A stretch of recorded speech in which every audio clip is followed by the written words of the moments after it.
Hi everybody, it's Lyn from Lyn's Crafts. I'm so sorry I've been a little missing the last week. I have been so sick.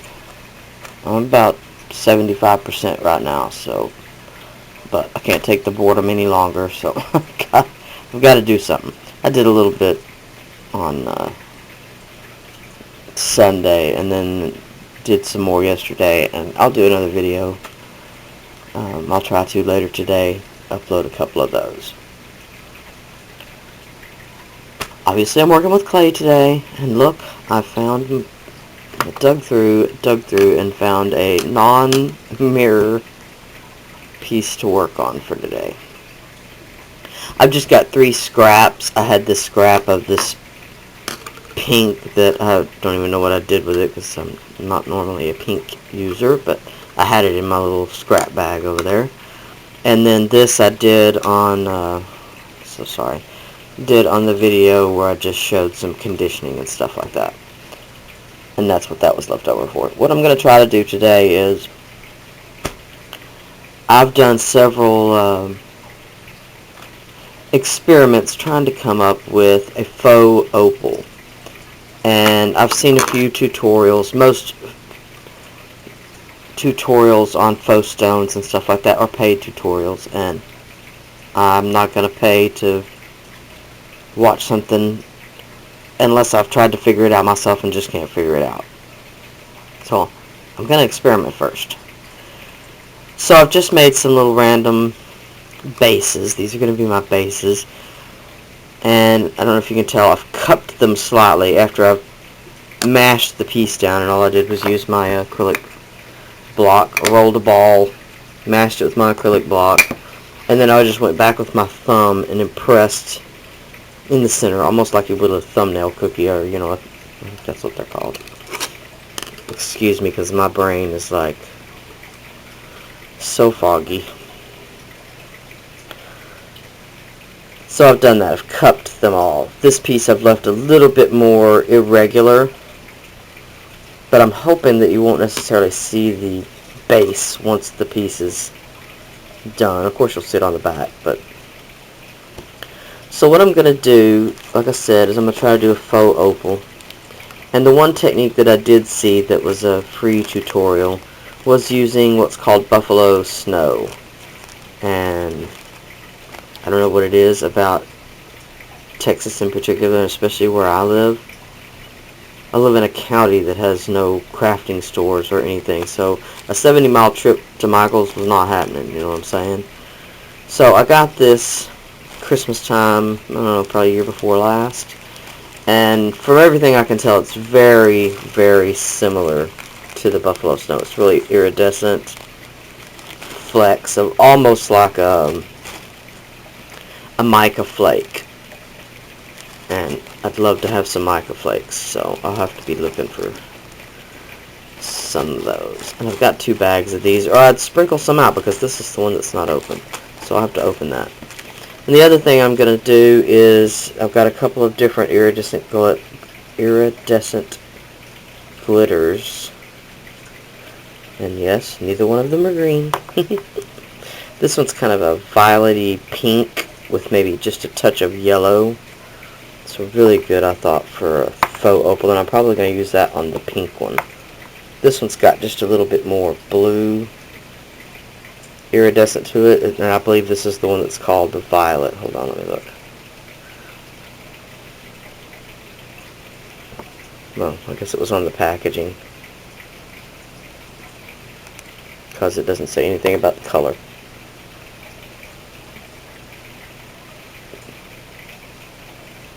No. So I'm going to use this one on the marbly purpley one. And the other thing I'm going to use is, whoa, back up, this bakeable transfer and color medium. It's liquid Sculpey. And I know they do carry this at Michael's, and it does come in a smaller, probably 2-ounce bottle. And of course I bought this several years ago, and there's so many things you can do with it, and it does last quite a while because I've used quite a bit of it. And then it's a little bit easy Ziploc baggie. So what I'm going to do is I'm going to take the liquid Sculpey, with whichever choice of my glitter for whichever piece, some of these snowflakes, and I'm going to put them all in the baggie. And then after I get it all mixed in a good thick chunky consistency, I'm going to clip the corner off and see if I can't pipe this on, so to speak. So we'll see what happens. This is a total experiment video, so I shall return. Okay, so here's what I'm going to start with. I've got about that yay much.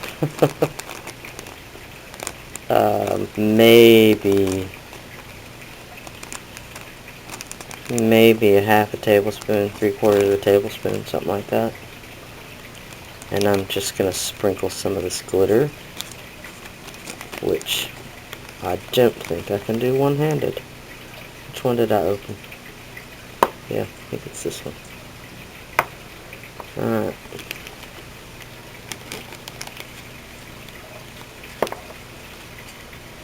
Let's see if you can see. Very little compared to the bigger chunks. Just a little bit down at the bottom. And then I'm going to squeeze in the liquid Sculpey, so I'll help do that off camera. Okay, I don't know how much you're going to be able to see this, but it's basically right now like about a maybe rice pudding consistency. Something like that.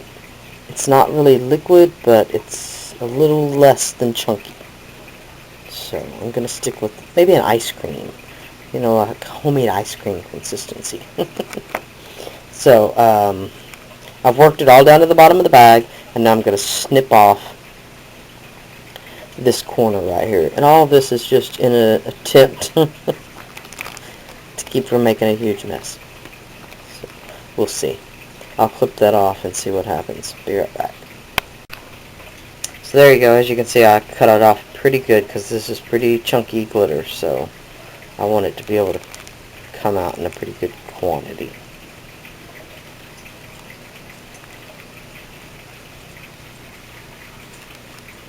I think as it comes out, you'll be able to see a little bit more what the consistency was like.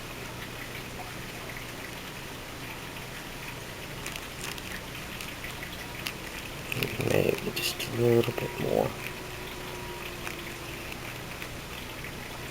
Okay, now I've got some out.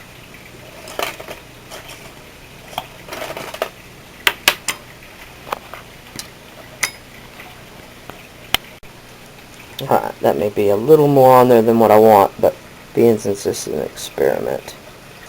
Now I'm going to take the lid back off of it, obviously.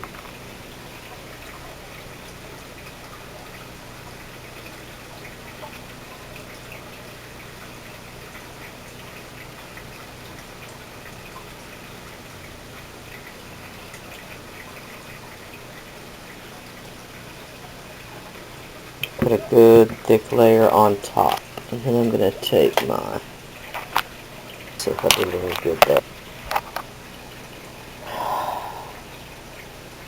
Sorry, I'm all over the place, guys. My knitting needle here, and I'm going to kind of mix the rest of it together. On the next piece, I may make it a little bit more liquid than I did this one.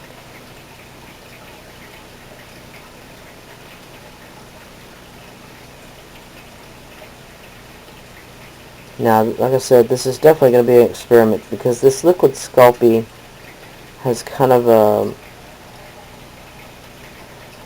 I don't know if rubbery is the right word, consistency when it's baked. But I have gotten some really good results with it on some other pieces, so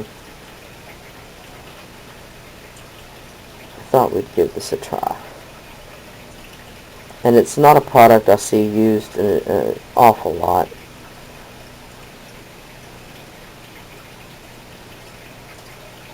And the one thing I do know that you want to do when you work with liquid Sculpey is to have a bowl of glass or whatever of ice water at the ready, so that when your piece comes out you can immediately plunge it into ice water. and that helps with the transparency quite a bit. It's also the same with the translucent clay.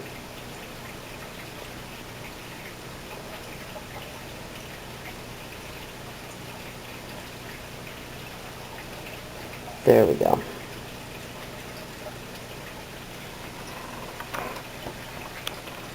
Let's see if I can get down where you can see how it's not at all level on the top. It's not going to be a pretty dome shape on the top. It is going to require some sort of finish on the top to make it smooth. So, yeah, still a little better. Still reminds me of homemade ice cream for some reason. Alright, so we're going to go with that. And I'm going to do exactly what I said and have a glass of ice water set to the side and plunge that in when it's done. I'm going to go ahead and do the other two off camera the exact same way. And then I'll pop them in the oven while it's still early enough, because once it gets too hot in the day, I usually load my oven the night before so that I can bake first thing in the morning if I'm going to bake, because it gets so hot so early here, of course. So, but with this, of course, I couldn't set it up the night before because this will just continue to flow off the piece if I don't get it in there relatively quick. So, I'll be right back. Okay, now I've tried to keep it from running over the edge like that. I'm not going to be able to keep it from it completely, especially since once it starts, it wants to continue, you know, it'll follow the path of least resistance, so to speak. Okay, one of the other things I wanted to try, as you can see on this one, it comes out the way I've got it very dry, and I kind of like that. Kind of like that. So I've got this slate Adirondack alcohol ink by Ranger, and I wanted to try to do a dark opal. And this, again, may be a complete fail, but isn't that the fun thing about experimenting?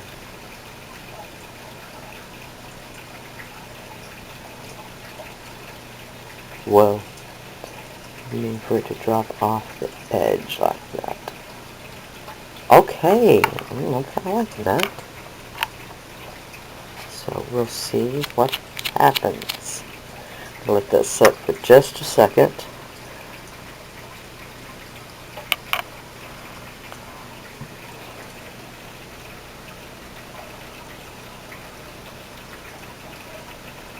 And you can color liquid Sculpey. When I first bought this bottle of liquid Sculpey, I actually ordered it and a little trial sample of some colors, and from everything I could tell, the colors were colored with Pearl-X powders, because they were all pearl colors, or, you know, a Pearl-X type of powder. I may just be assuming it was Pearl-X.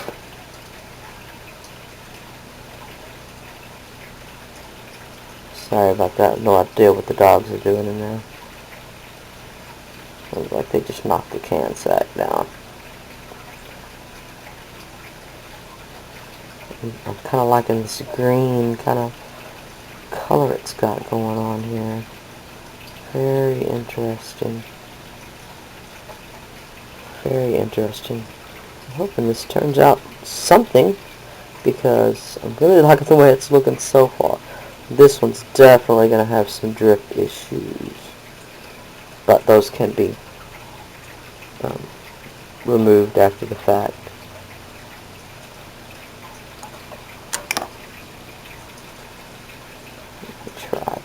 I didn't really show this, but I've tried to go back on each one and poke down anything that's like directly standing up, just because it'll save me on the sanding a bit later.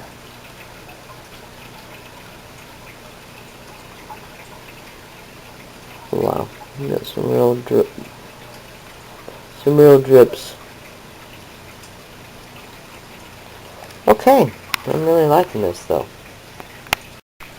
Okay, there we go. I've just gone around it with my finger just a little bit, kind of shape it up a bit. Okay, those are ready, and I'm fixing to stick them in the oven. So, 30, 45 minutes, I'll be back.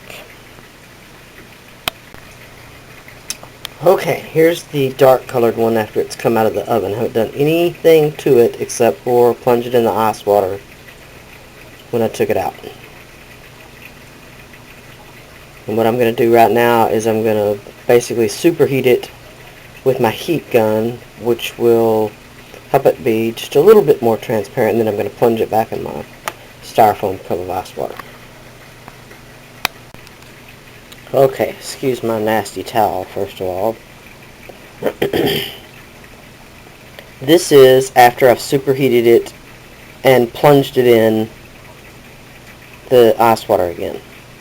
And wow, I don't know if y'all can see the beautiful effect that it's got so far. And I mean, I haven't done anything, no sanding. It's very rough on the top, almost feels crystalline.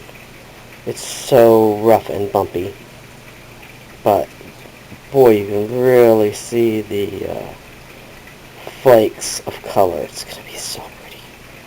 So I'm going to give this a first sand and see what happens. Alright, the other two are in the water.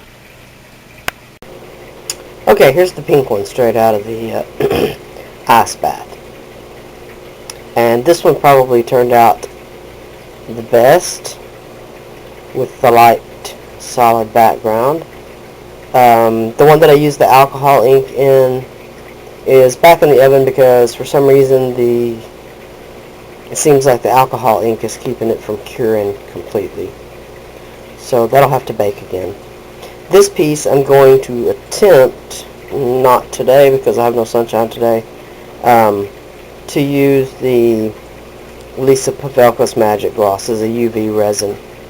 So possibly if we have some sunshine tomorrow or the next day, I'm going to put a coat of resin on top of this one and see how that turns out, because I love the way it looks. The first one that I did, the first one that I showed out of the oven, and it is still wet, so I'm going to try to keep it level. I did some sanding on it, which did of course change the color. As you can see, it's not as white. But I've put Magic Gloss on top, so we're going to see what comes of that. It doesn't always have the best reaction with the clay. It can make your clay start to soften, but I'm hoping with this coat of liquid Sculpey that possibly we won't have that reaction. So we'll see. So far, whether this ever makes it uploaded or not will still remain to be seen. So if y'all see it, maybe I got something to work. Alright, I'll be back. Okay, here we are back again, and this took a lot longer than I thought. It just keeps going back to cloudy, so I can't get hardly any sunshine. So before I order any more of this UV resin, I'm definitely going to invest in a UV light so that I don't have to depend on the sunshine, because I do love this product. So here's my three pieces. This piece I'm actually going to consider a fail, and I don't do fails. I don't know if y'all know that or not, but even when I make something that didn't turn out the way I liked for it to or wanted it to, I'll find some way of fixing it, using it, whatever. I'll do something to it until I like it. This piece right here is the piece that I added the alcohol ink. And what I didn't do was let the alcohol evaporate out before I mixed this all up. So in essence what I did is I trapped that alcohol ink in the liquid polymer clay. And because of that, Anytime you have a liquid, anytime you have moisture in this liquid polymer clay, it almost gets foamy, which can be used to your advantage. I have done projects before where I've used this to my advantage, but in this particular instance, no good. Sorry about that, I had to swap my battery. It totally made the liquid clay not as transparent because of all the air bubbles that it traps in there from the moisture trying to boil out when you bake it. So I may use this later in some sort of lava type of piece, but as far as a dark opal, no, it's not going to work. No amount of sanding could get rid of the cloudiness in there. That being said, this is the piece that I actually did sand, and then I put glossy accents on top. Let's see if I can turn it where the glare won't get you, but you get to see some of the sparkle. It really does have a lot of sparkle.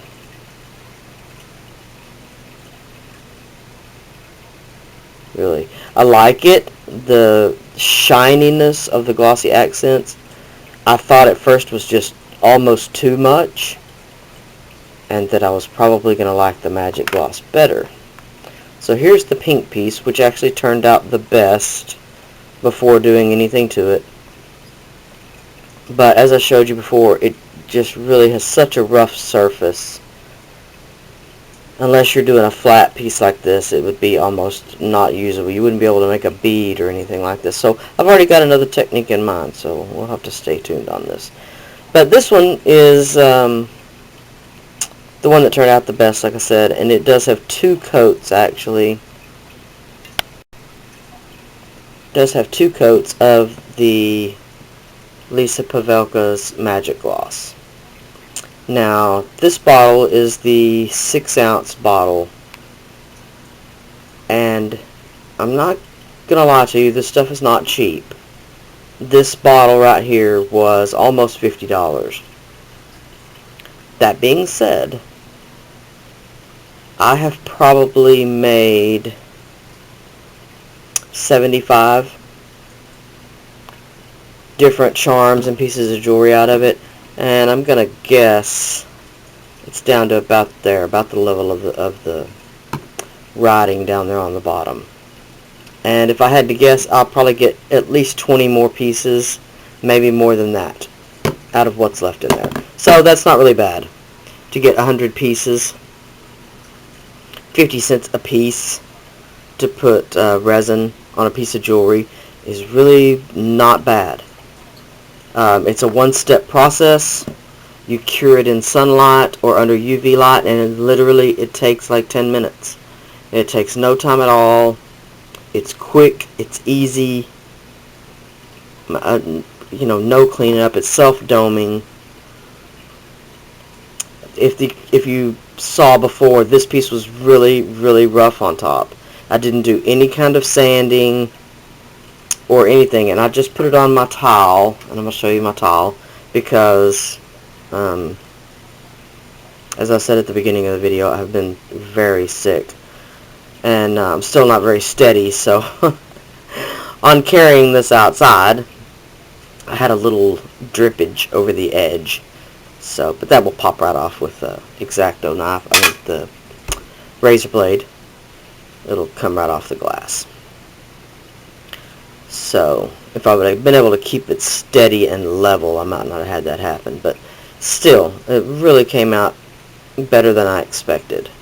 And if I was able to put another coat on today, I could probably get it pretty darn level. But I think we've lost our sunshine for the day.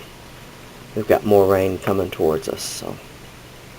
So there is that little experiment, and we're going to call this Experiment A, because although I do like the few pieces that came out, and I mean the sparkle on this one, it really has a great opal look to it. So totally happy with that part. And I could put this in a bezel of some sort and rebake this, because this is a bakeable. It will survive baking in my oven and stuff like that. The only problems I have had is that in rebaking, it can pull some of the color out of, like, if I had used colored glitter, now I'm not sure what it'll do with the iridescence, but if I had used colored glitter, it can draw some of the color out of the glitter and into the resin. And if I had one out here, I'd show you what I'm talking about. But I did a little turtle in a candy mold, actually, which it popped right out of a candy mold. Probably had a little bit of spray release, a cooking spray release, Pam or something. But it popped out really cleanly.